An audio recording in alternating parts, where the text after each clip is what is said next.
नमस्कार दोस्तों, आप सभी का स्वागत है आपके अपने YouTube चैनल ज्ञान स्टडी LMP पर। दोस्तों, आज हम सामान्य ज्ञान में भूगोल के प्रश्न करने वाले हैं और भूगोल में हम वो प्रश्न करेंगे जो आपके एग्ज़ाम के लिए काफ़ी इम्पॉर्टेंट हैं। तो आइए दोस्तों, आज की क्लास शुरू करते हैं। क्लास शुरू करने से पहले अगर दोस्तों आप चैनल पर पहली बार आए हैं तो चैनल को सब्सक्राइब कर लें, साथ में बेल आइकन को अंडर प्रेस कर लें, जिससे डेली के डेली जो हमारी क्लास होती है उसकी जानकारी आपको मिल सके। तो अब दोस्तों आइए आज की क्लास शुरू करते हैं। आज का हमारा पहला प्रश्न है, GMT का पूर्ण रूप क्या है? ऑप्शन है आपके Greenwich mega time, B option है Greenwich mean time, C option है ग्रीनविच मध्य समय और डी ऑप्शन है सोना मीन समय। तो इस प्रश्न का दोस्तों सही उत्तर हो जाएगा ग्रीनविच मीन टाइम, यानी यहाँ पर हमारा बी ऑप्शन सही उत्तर हो जाएगा। ग्रीनविच मीन टाइम यानी GMT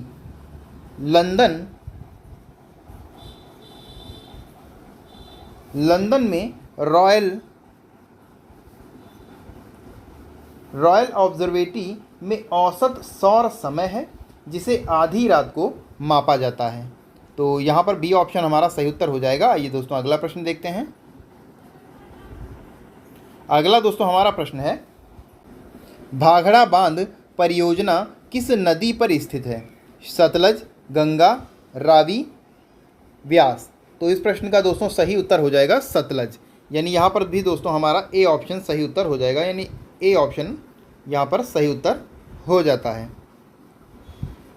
भाखड़ा नागल बांध सतलज नदी पर बना हुआ है और यह पंजाब, हरियाणा और राजस्थान की संयुक्त बहुउद्देशीय परियोजना है। भाखड़ा नागल बांध भारत का सबसे बड़ा प्रोजेक्ट है और यह परियोजना इस परियोजना की कुल क्षमता 14.7 लाख हेक्टेयर है।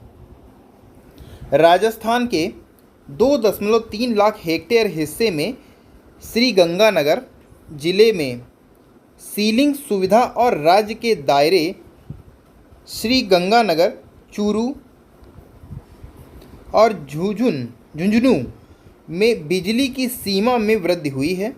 भाखड़ा बांध में उपयोग बांध का प्राथमिक उपयोग सीना वर्षा जल संरक्षण है और हरियाणा, राजस्थान, गुजरात और हिमाचल प्रदेश को सिंचाई का पानी यहाँ से उपलब्ध होता है। भाखड़ा बांध के पानी का उपयोग हरियाणा, राजस्थान, गुजरात, हिमाचल प्रदेश जैसे राज्यों में बिजली आपूर्ति के लिए भी किया जाता है। तो यहाँ पर दोस्तों हमारा ए ऑप्शन सही उत्तर हो जाएगा। आइए दोस्तों अगले प्रश्न पर चलते हैं। अगला दोस्तों हमारा प्रश्न है, भारत का सबसे छोटा राज्य कौन सा है? अंग, गोवा, मेघालय, मिजोरम। तो भारत का सबसे छोटा राज्य की बात की जाए तो गोवा यहाँ पर हमारा सही उत्तर हो जाएगा, यानी यहाँ पर हमारा बी ऑप्शन सही उत्तर हो जाता है। गोवा भारत का सबसे छोटा राज्य है और गोवा की राजधानी की दोस्तों अगर हम बात करें तो पणजी है इसकी राजधानी और गोवा राज्य द्वारा निर्मित कुल 0.11% भाग व्याप्त है। गोवा अरब सागर के पश्चिमी तट पर स्थित है और तो यहाँ पर दोस्तों हमारा बी ऑप्शन सही उत्तर हो जाएगा। अगला प्रश्न है, अब अगला दोस्तों प्रश्न है, निम्नलिखित में से भारत में पश्चिम की ओर कौन सी नदी है? कृष्णा, पेरियार, दामोदर, पेन्नयार। तो इसका सही उत्तर हो जाएगा पश्चिम की ओर नदी है इसमें दोस्तों पेरियार दोस्तों सही उत्तर हो जाएगा, यानी बी ऑप्शन दोस्तों यहाँ पर हमारा सही उत्तर हो जाएगा। पेरियार नदी की दोस्तों अगर हम बात करें तो यह केरल राज्य की सबसे लंबी नदी है और केरल की जीवन रेखा के रूप में इसे जाना जाता है और इसके उद्गम स्थल की अगर हम बात करें तो पश्चिमी घाट है और यह अरब सागर में गिरती है। पेरियार नदी की प्रमुख सहायक नदियों की अगर दोस्तों हम बात कर लें तो मतिरापुंजा नदी, मुल्लयार नदी, चेरुथोनी नदी है और इसके अलावा दोस्तों जो हमारी कृष्णा नदी आई है इसकी दोस्तों अगर हम बात कर लें तो यह आंध्र प्रदेश, महाराष्ट्र और कर्नाटक की मुख्य नदी है और कृष्णा नदी महाबालेश्वर के पास पश्चिमी तट से निकलती है और बंगाल की खाड़ी में गिरती है। दामोदर नदी दोस्तों आई है। दामोदर नदी की अगर दोस्तों हम बात कर लें तो ये छोटा नागपुर पठार से निकलती है। और पेन्नार नदी की अगर हम बात कर लें तो ये कर्नाटक की मुख्य नदी है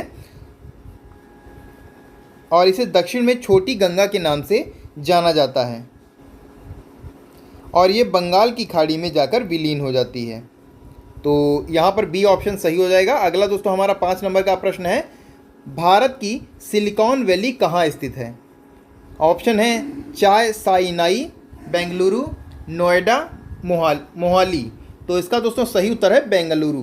तो यहाँ पर दोस्तों हमारा बी ऑप्शन सही उत्तर हो जाएगा। बी ऑप्शन यहाँ पर भी हमारा सही उत्तर हो जाएगा।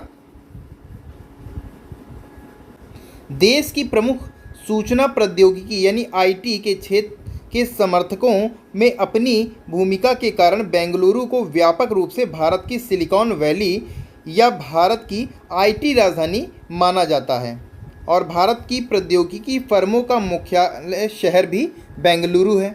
बेंगलुरु भारत का दूसरा सबसे तेजी से विकसित होने वाला महानगर है। ये दोस्तों अगले प्रश्न पर चलते हैं। अगला दोस्तों अब आगे दोस्तों यहाँ से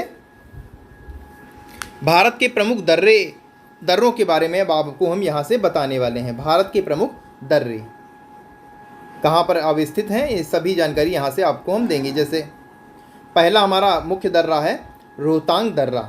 रोहतांग ये दोस्तों पीर पांजाल रेंज के पूर्वी हिस्से में और मनाली से 51 किलोमीटर की दूरी पर है। हिमाचल प्रदेश में ये दोस्तों पड़ता है। अगला दोस्तों है तुजू दर्रा। ये दोस्तों मुख्य रूप से मणिपुर में है।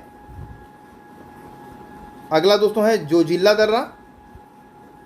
जोजिला दर्रा जम्मू कश्मीर में स्थित है और ये जास्कर श्रेणियों में आता है। अगला दोस्तों है ट्रिल दर्रा। ये दोस्तों उत्तराखंड के पिथौरागढ़ और बागेश्वर जिले में पिंडारी ग्लेशियर के अंत में स्थित है। अगला दोस्तों है थलांग दर्रा। थांगला दर्रा ये दोस्तों लद्दाख में है। थांगला ये दोस्तों लद्दाख में है। और चोंगला ये दोस्तों ये महान हिमालय में लद्दाख के तिब्बत का हिस्सा है। अगला दोस्तों है देपसा। ये दोस्तों महान हिमालय में उच्च पर्वतीय दर्रा है। महान हिमालय में उच्च पर्वतीय दर्रा है जो हिमाचल प्रदेश के कुल्लू और स्पीति जिले के बीच में स्थित है। अगला दोस्तों है दिहांग। दिहांग दोस्तों अरुणाचल प्रदेश में है। और दिफू की अगर दोस्तों हम बात कर लें तो ये भी दोस्तों अरुणाचल प्रदेश के पूर्वी क्षेत्र में पाया जाता है। अगला दोस्तों हमारा प्रश्न है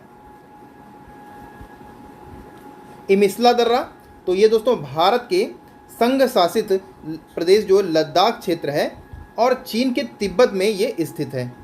अगला दोस्तों है खार दुंगला दर्रा। तो ये दोस्तों संघ शासित लद्दाख क्षेत्र के लेह के पास स्थित है। अगला दोस्तों हमारा दर्रा है खुंजे राब। ये दोस्तों लद्दाख के काकोरम पर्वत में स्थित है। लद्दाख के काकोरम पर्वत पर। अगला है लिखापनी। लिखापानी दोस्तों ये अरुणाचल प्रदेश में है। अगला दोस्तों है लिपू लेक। लिपू लेक दर्रा पिथौरागढ़ जिला उत्तराखंड में है। अगला दोस्तों माना दर्रा की अगर हम बात कर लें, माना दर्रा महान हिमालय में है और यहाँ पर आया है मांगशाधुरा। ये दोस्तों उत्तराखंड के पिथौरागढ़ जिले में ये दर्रा स्थित है। अगला दोस्तों है मुलिंगला दर्रा। ये दोस्तों उत्तर में गंगोत्री उत्तराखंड में स्थित है। अगला दोस्तों नाथुला। ये दोस्तों सिक्किम भारत और चीन की सीमा पर है। थाल घाट की अगर हम बात कर लें तो ये दोस्तों महाराष्ट्र में है। अगला दोस्तों नीति। तो ये नीति दर्रा दोस्तों उत्तराखंड राज्य में है।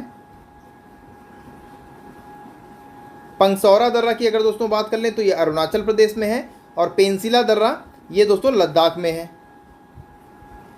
पीर पांजाल की दोस्तों अगर हम बात कर लें तो पीर पांजाल जम्मू और कश्मीर राज्य के पीर पांजाल पर्वतमाला में स्थित है और ये श्रीनगर में है। अगला दोस्तों है भोरघाट। ये दोस्तों महाराष्ट्र में है। उसके अलावा दोस्तों बात करें तारातांग दर्रे की अगर हम बात कर लें तो ये काकोरम पर्वत श्रेणी में स्थित है। और बोमडीला दर्रा की बात कर लें तो अरुणाचल प्रदेश में है। यह महान हिमालय के भूटान के पूर्व में स्थित है।